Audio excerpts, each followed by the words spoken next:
Hello there. I know you've been expecting Pavlo Stelmach, but it's just me, Henry Keane, and now we're about to unveil the top news of recent days. The United States President Joe Biden promised that Russia, I quote, will not win, end of quote, the war in Ukraine during Ukrainian President Volodymyr Zelensky's visit to the White House. To help Ukraine win this war, the American president announced increased military aid without saying anything about allowing Kyiv to use long-range missiles made in the U.S. to strike Russia. Volodymyr Zelenskyy welcomed the announcement, saying it would help his country achieve victory in the war against Russia. In addition, Joe Biden called for a high-level summit in Germany, with the participation of 50 countries that are allies of Ukraine to coordinate efforts. Volodymyr Zelenskyy also held talks with Vice President and Democratic Party candidate Kamala Harris, who promises to continue the current president's policy towards Ukraine.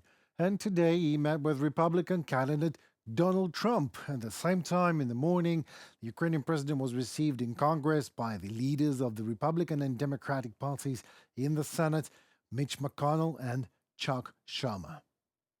This very important opportunity to meet, and I'm grateful for the strong support from America for Ukraine, which is saving the lives of our people and helping to defend our independence and freedom. Thank you.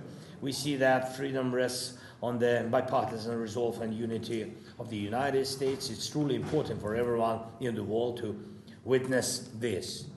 And we are at a crucial moment in this war. With Kursk operation, we have shown that Putin does not have enough strength to hold on when we really apply pressure. And that's why, especially now, we need truly strong pressure and strong positions for Ukraine to force Russia towards peace. And we prepared the plan, urgent plan, how to strengthen us on the way to victory. Amen to that. And Republican Senator Lindsey Graham called on U.S. President Joe Biden to allow Ukraine to fire Western weapons into Russian territory in order to force Putin to come to the negotiating table, actually. Well, the only way to bring Russia to the table is to hit them harder than we are hitting them today. Graham added that having permission to use long-range missiles to strike military targets, again, military targets, is the main request of the Ukrainian president. According to the lawmaker, no amount of money will help unless Ukraine's ability to fight Russia is actually strengthened more effectively.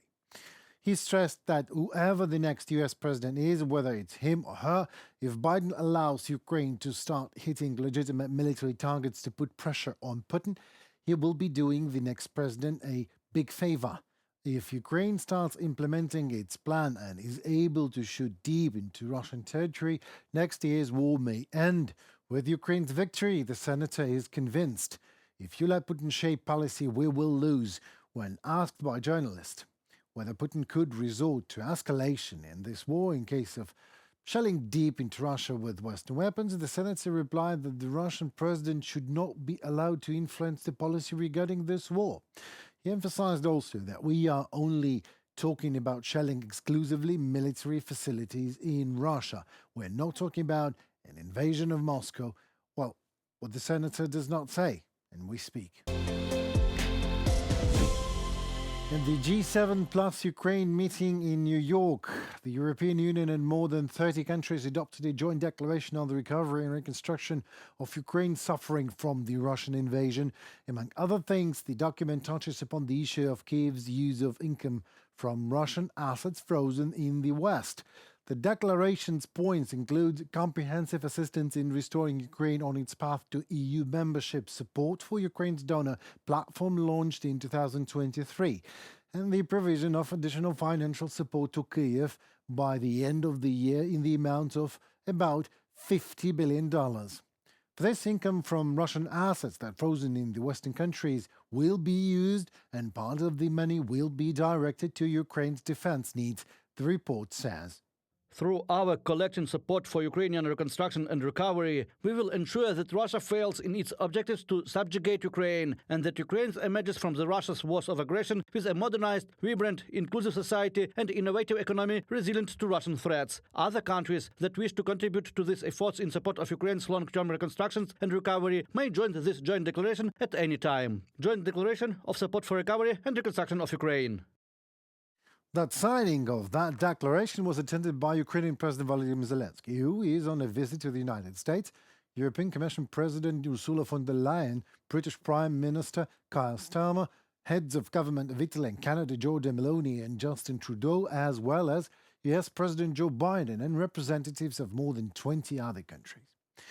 Volodymyr Zelenskyy noted that his joint commitment will contribute to Ukraine's recovery. It provides for the coordination of relevant recovery efforts through the Ukrainian donor platform. The President stressed that this support should become tangible already this year, and he said this reflects our shared vision of life. We protect people and we ensure that people have the opportunities to live.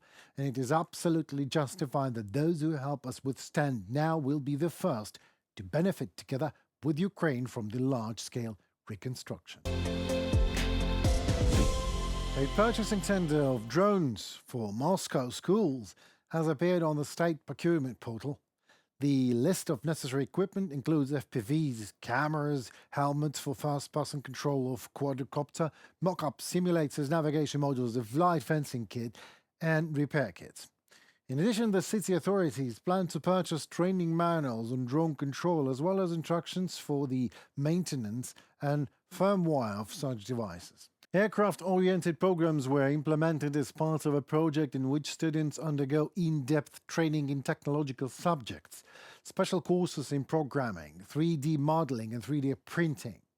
Colleges have a program that is called Operator of Unmanned Aircraft Systems with the maximum takeoff weight of up to 30 kilos, which involves passing of a qualification exam, of course. In the secondary vocational educational system, the use of drones is also envisaged for training students in the specialties like operation of unmanned aircraft system, production of aircraft, production and maintenance of aircraft. By 2030, Russia plans to train more than 1 million specialists in drone control and creation of such devices within the framework of the federal project Promising Technologies for Unmanned Aircraft Systems. Well, this work includes 42.8 thousand schools in Russia, an institution of secondary vocational education, as well as about 70 universities. Since last year, the basics of the combat use of drones have been included in the lessons of basic military training, which are held in high schools in Russia.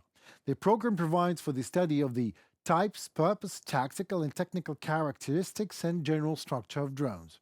Teenagers also master reconnaissance of the area and methods of countering enemy drones. Putin demanded that courses on drone control be introduced into the educational programs of schools.